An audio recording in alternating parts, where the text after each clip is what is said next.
So I've been traveling for the past 3 weeks. I've been on the road, Cape Town, George, back to Durban, and then now based in Port Elizabeth.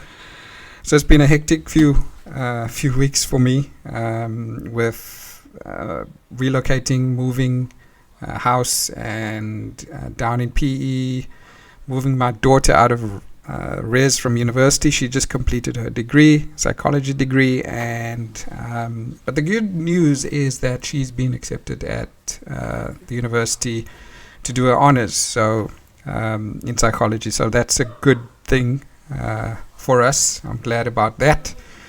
But I'm on the road probably for the next week or 2 weeks as well, but I will be broadcasting and recording podcasts wherever I am on a daily basis going forward. There's quite a bit of interesting stuff happening in and around South Africa. But I thought I'd do this one today because something interesting popped up on my news feed about a cult that was busted here in South Africa. It's a global cyber cult, but it's been exposed and busted here in South Africa, especially Cape Town, and especially because it focuses on, they call it a student cult, but I'll read the article for you, which is quite interesting. Now, we know a lot of these cults target young people, students especially, at university campuses, high school students, to recruit. And the likes of Scientology have done that, the likes of the Moonies have done that, and of course I know a cult that I was involved with in terms of exposing back in Durban, where this cult targeted high school students. So I thought this would be interesting because Jehovah's Witnesses don't actually target, they don't go around actively recruiting youngsters at universities and high school levels. They have a different sort of tactic in terms of going house to house, but it's still a recruitment tactic that needs to be exposed. So this is an article from the Daily Maverick, dated the 4th of December, and I'm going to read some excerpts from the article for you. It says the article is called "Global Online Student Cult Cybercrime Syndicate Busted in Cape Town." So, Black Axe fraud syndicate known for brutal tactics allegedly operated from South Africa.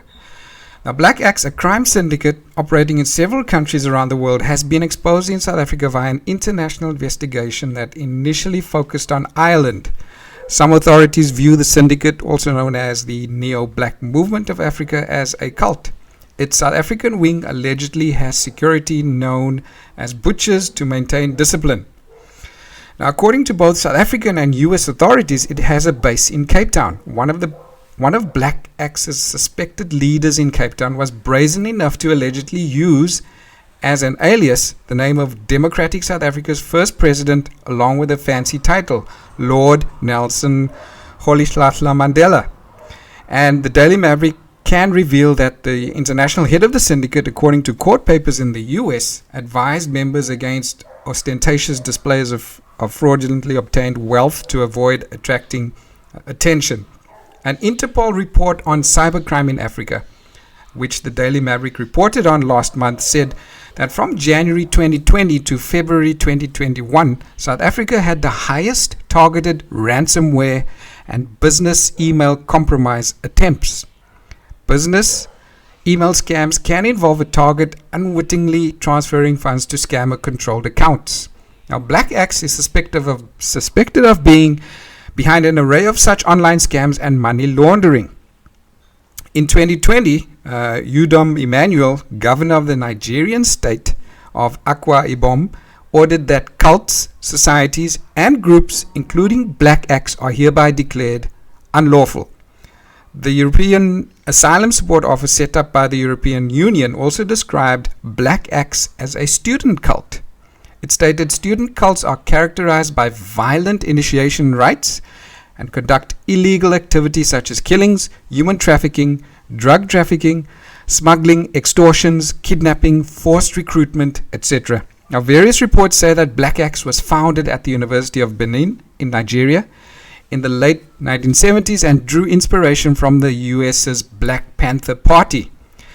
Black Axe evolved and is now known as a criminal grouping that, besides South Africa, operates in several countries, including the United States, Canada, and Italy, where 30 suspected members were arrested in April this year.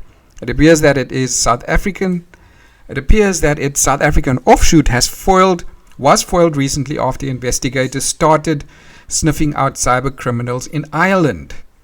Now, in November 2021, Interpol announced in a statement that in mid-October it had sent a team to Dublin, Ireland, as part of investigations into financial crime networks.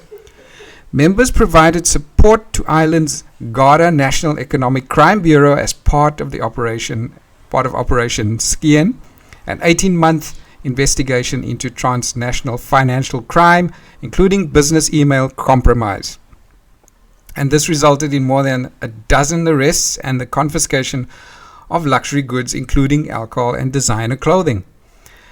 Now, last month, the Garda National Economic Crime Bureau said it was suspected that the Operation Skian crimes under investigation amounted to more than 18 million euros, nearly 327 million rand stolen worldwide.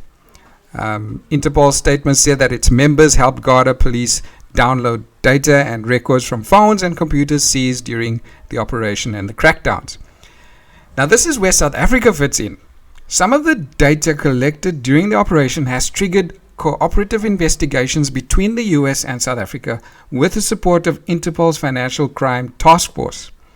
Interpol's statement said evidence extracted is currently being analyzed by Interpol with a global lens to help identify and target the principal global protagonists and provide further insight into how they carry out these cyber-enabled financial crimes. The massive operation led to other takedowns, and South Africa was key. Interpol said investigations led to cases involving Black Axe, which was thought to be responsible for similar cyber-enabled attacks on a global level. In October this year in South Africa, the Hawks announced the arrests of 8 suspected online scammers in Cape Town during a joint operation with the US's Federal Bureau of Investigation. Now, the operation was initiated based on the mutual legal assistance from central authorities of the United States that was approved by the Republic of South Africa. She said that the suspects intimidated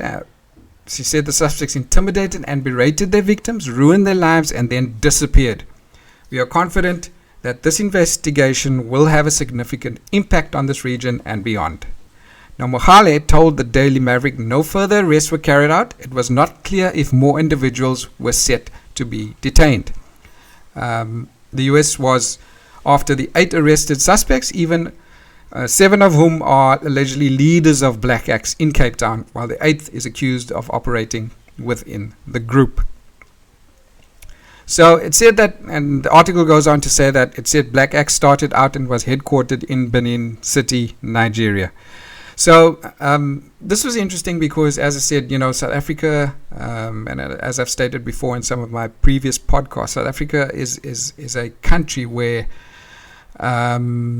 these types of cults spring up almost overnight, and we've seen several examples of this and how these this impacts people's lives here in South Africa, especially in the rural areas where people get preyed on in terms of the religious status and the economic conditions that people live in. So these people are searching for a way out, of course, in terms of making sense of their surroundings and the lifestyle and the situation they face themselves in.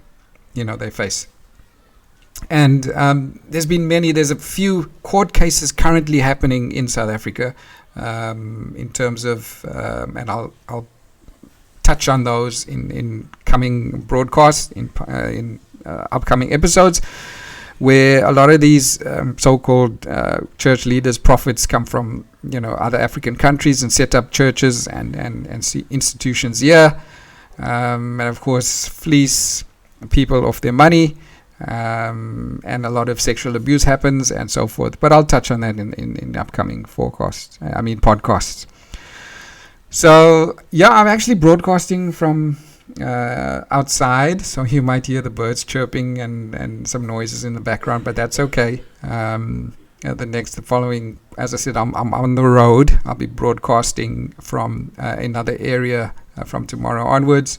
I'm involved in some community activities and as well, which is a good thing. I think, people who come out of cults and who come out of, especially Jehovah's Witnesses, that where people are told that, the earth will be destroyed at Armageddon and it'll be turned into a paradise earth.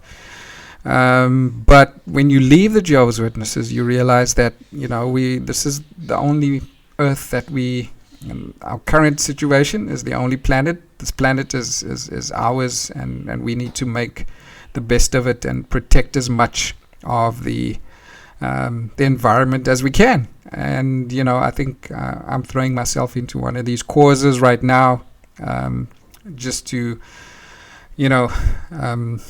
leave a legacy. I think there's South Africa is a country of tremendous beauty, and we need to protect the heritage in many parts of this country, and so across the world as well. There is no Armageddon. There is no paradise earth. We got to make do and ensure that the paradise earth conditions that we want to see, and the environment that we currently have, to maintain it, and to make sure that it is here for generations to come.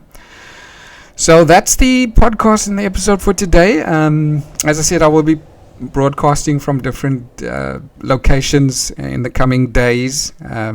This will probably become a daily occurrence. As I said, I'm taking a bit of a break as well from the hustle and the bustle, and podcasting from the different various locations where I will be. So thanks for joining me. I will see you again shortly. Bye for now.